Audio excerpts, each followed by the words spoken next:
Hello my dear aspirants. Today current affairs के इस class में आपका वेलकम। और जहां पर करंट अफेयर्स के साथ आपके बेसिक को भी हम एक मजबूती, एक फाउंडेशन, आपको आपकी फाउंडेशन को भी हम स्ट्रॉन्ग करने की कोशिश करते हैं। तो यहाँ पर आज बहुत ही इंपॉर्टेंट चैप्टर है, बहुत ही इंपॉर्टेंट टॉपिक है। Topic name is RBI. RBI से रिलेटेड टॉपिक है क्योंकि doctor Poonam Gupta has been appointed as the RBI deputy governor. ये डिप्टी गवर्नर बनाई गई है आरबीआई की। तो इसी से रिलेटेड हम आरबीआई के भी बारे में जानकारी हासिल करेंगे और डॉक्टर पूनम गुप्ता के भी बारे में जानेंगे।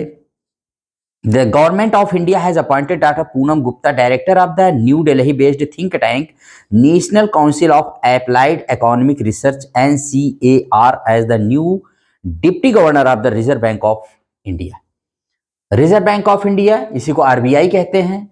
और भारत का जो केंद्रीय बैंक होता है, जो भारत में बैंकों का बैंक कहलाता है, उसकी क्या बनाए गए हैं, ये डिप्टी माने गवर्नर बनाई गए हैं डॉक्टर पूनम गुप्ता।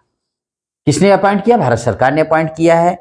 और क्या है ये डायरेक्टर हैं NCAR। ये NCAR जो है, ये क्या है, ये दिल्ली बेस्ड थिंक टैंक है। माने थिंक टैंक है जहां पर लोग इसमें माने सोचते हैं, थिंक टैंक है, अपने अच्छे आइडियाज देते हैं देश के लिए। उसकी ये डायरेक्टर रही हैं। ठीक है। Doctor Poonam Gupta will replace doctor Michael Patra who relinquished his office on 14 January 2025। किसके स्थान पर आएंगे? तो ये रिप्लेस करेंगे डॉक्टर माइकल पात्रा, जिन्होंने 14 जनवरी 2025 को भी क्या कर दिया था, इस पोस्ट को अपने छोड़ दिया था इन्होंने। The name of doctor Poonam Gupta was approved by the appointments committee of the cabinet chaired by prime minister Modi. Union home minister Amit Shah is the other member of the committee. इसके अभी अपॉइंटमेंट कमेटी ने इसको अप्रूव कर दिया है। अब सिलेक्शन आप देख लीजिए। तो the government of India has the powers to frame rules for the recruitment of the deputy governor of the RBI and specify the minimum qualifications as etcetera for the deputy governor of RBI. Bharat सरकार के पास सारा अधिकार होता है। इसका कहने का मतलब है the deputy governor is selected by the financial selector regulatory appointment search committee FSRASC which conducts the interview of the candidates and recommends the name of a suitable candidate to the government। इसका selection जो है FSRASC यानी financial sector regulatory appointment search committee के द्वारा एक नाम चुना जाता है इंटरव्यू के बेस पर, वही गवर्नमेंट को दिया जाता है। The central government is not bound to accept the recommendation of the FCRASC। हाँ, बाउंड नहीं है गवर्नमेंट किसके नाम को माने ही, अक्सर मान ही लेते हैं। टर्म ऑफ द पूनर कितने साल के लिए चुनी गई? फॉर द 3 years, याद रखिएगा।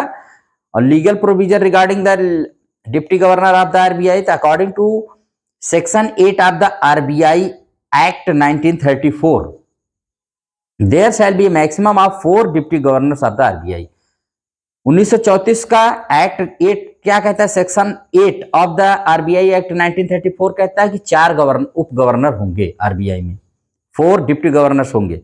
Bye convention the government appoints 2 officers of the RBI as deputy governors, 1 from the commercial banks and 1 as economist. और जैसा कि कन्वेंशन है, परंपरा है, बाय कन्वेंशन माने परंपरा के द्वारा इन 4 में से 2 deputy governor government appoints 2 officers of the RBI, 2 officer RBI के नियुक्त करती गवर्नमेंट। और as deputy governors 1 from the commercial banks and 1 as, एक इकोनॉमिस्ट होता है, एक इसमें कॉमर्शियल बैंक से होता है। The deputy governors are appointed by the central government. The maximum term of a deputy governor shall not be more than 5 years। 5 साल से ज्यादा इनका टर्म कभी भी नहीं होगा। 3 साल के लिए आई है, जान लीजिए। However, the government specifies the term for the deputy governor while appointing them. The deputy governor is eligible for reappointment. The maximum age of the deputy governor shall not more than 60 years as on the specified date। 60 वर्ष से ज़्यादा ये नहीं रह सकते हैं, ये दोबारा अपने पद पर आ सकते हैं। अब पूनम गुप्ता के बारे में जान लीजिए कि doctor Poonam Gupta did her masters in economics from the Delhi school of economics. Delhi university and her PhD in economics from the university of Maryland USA. Delhi economics जो Delhi school of economics Delhi university में है और पीएचडी इन्होंने किया है अमेरिका की यूनिवर्सिटी मैरीलैंड यूनिवर्सिटी से। She became the first woman to head the prestigious NCAER. NCAER को हेड करने वाली पहली भारतीय महिला है। She has also worked at the international monetary fund and world bank और इंटरनेशनल मॉनेटरी फंड में भी इन्होंने काम किया है। She has also taught at the Delhi school of economics and the university of Maryland. दोनों जगह इन्होंने अध्यापन कार्य भी किया है, पढ़ाई भी है। अब डिप्टी गवर्नर साहब द आरबीआई के बारे में जान लीजिए कि आज तक कौन कौन कैसे हुए हैं। एट प्रेजेंट 3 डिप्टी गवर्नर्स काम कर रहे हैं, इनकी वजह से अब ये भी आ गए तो 4 पूरे हो गए। कौन कौन? Presently Swaminathan J, M Rajeshwar Rao, T Ravishankar, ये are the deputy governors of the RBI. और अगर इनको ले लिया जाए तो 4 हो गए डॉक्टर पूनम गुप्ता को। फर्स्ट डिप्टी गवर्नर कौन थे? तो captain sir Sikandar Hayat Khan and sir James B Taylor, appointed on 1 अप्रैल 1935। 1 अप्रैल 1935 को पहले जो फर्स्ट डिप्टी गवर्नर थे कैप्टन सिकंदर हयात खान और सर जेम्स बी टेलर 1 अप्रैल 1935 को स्थापित किए, माने इनको अपॉइंटमेंट किया गया था। फर्स्ट वुमन डिप्टी गवर्नर के जे उदेसी 2003 और 5 तक ये रही हैं, तो इनको याद रखिए के जे उदेसी, ये एक तरह से अगर फर्स्ट वही हैं। और उसके बाद डॉक्टर पूनम गुप्ता, तो याद रखिएगा। अब हम थोड़ा सा आरबीआई के बारे में बात कर ले। तो आरबीआई तो आप जानते हैं, मैंने बता ही दिया शुरू में ही इसके कि भारत का सेंट्रल बैंक है, भारत में बैंकों का बैंक है और आरबीआई ही सारे बैंकों को रेगुलेट करता है। भारत में जितने भी बैंक हैं सारे बैंकों को, ठीक है। BRA माने बैंकिंग रेगुलेशन एक्ट 1949 के तहत ही सारे बैंकों का रेगुलेटर आरबीआई होता है। सबको सारे गाइडलाइंस ये फॉलो करवाता है। इसकी स्थापना 1 अप्रैल 1935 को की गई और अभी इसने 1 अप्रैल 2025 को अपना 19th एनिवर्सरी, इसने अपनी बर्थ एनिवर्सरी भी सेलिब्रेट किया है। इसका हेडक्वार्टर शुरू में 1935 में तो कोलकाता में था, लेकिन 1935 2 साल के बाद 1937 में परमानेंटली कहाँ कर दिया गया? मुंबई में, और तब से वहीं पर है। तो 1937 से वो मुंबई में है। और गवर्नर इसके संजय मल्होत्रा जो अभी इसके गवर्नर चुने गए 26वें गवर्नर हैं, याद रखिएगा। इसके गवर्नर जो होते हैं 26वें। और ये आरबीआई जो होता है यही भारत में मॉनेटरी पॉलिसी को लाता है। मॉनेटरी पॉलिसी को लाने वाला कौन है भारत में? ये आरबीआई लाता है, जबकि fiscal policy government of India के द्वारा लाई जाती है। हाँ, तो मैंने इसको बता दिया। 1 रुपए के नोट छोड़ करके बाकी सारे 1 रुपए के नोट को छोड़कर बाकी सारे नोट आरबीआई के द्वारा ही इशू किए जाते हैं। सब पर आरबीआई के गवर्नर के ही सिग्नेचर होते हैं, इसको भी याद करके।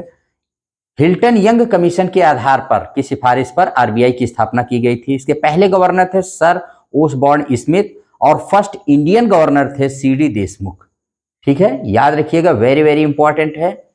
और इसका लोगो जो है वो एक टाइगर एंड पाम ट्री, आप देखेंगे एक टाइगर है, एक पाम ट्री है, बाघ व ताड़ का पेड़ है। भारत के अलावा आरबीआई ने बर्मा व पाकिस्तान के केंद्रीय बैंक के रूप में भी काम किया है, ये तो भी जानते रहिएगा, ठीक। और इसे केंद्रीय बैंक, बैंकों का बैंक कहते ही हैं, मैंने बता ही दिया है, ठीक। ये सब आप इसके बारे में जानते रहिएगा, वेरी वेरी इंपॉर्टेंट है, वेरी वेरी इंपॉर्टेंट है, ठीक। आरबीआई की स्थापना मैंने बताया 1 अप्रैल 1935 को हुई थी, आरबीआई एक्ट 1934 के अनुसार। इसका नेशनलाइजेशन 1949 में हुआ था। तो ये आरबीआई से रिलेटेड मैंने बहुत सारे फैक्ट्स बता दिए हैं। और डॉक्टर पूनम गुप्ता को याद रखिएगा, ये जो आरबीआई की डिप्टी गवर्नर बनाई गई हैं। तो इसी के साथ इस क्लास को यहीं पर एंड करते हैं और आपसे आशा करते हैं कि आप इस क्लास को बहुत अच्छे से पढ़ेंगे और जो मैंने सारे फैक्ट्स बताए आप उसको याद रखेंगे, ठीक है। फिर मिलेंगे नेक्स्ट क्लास में, तब तक थैंक यू वेरी मच।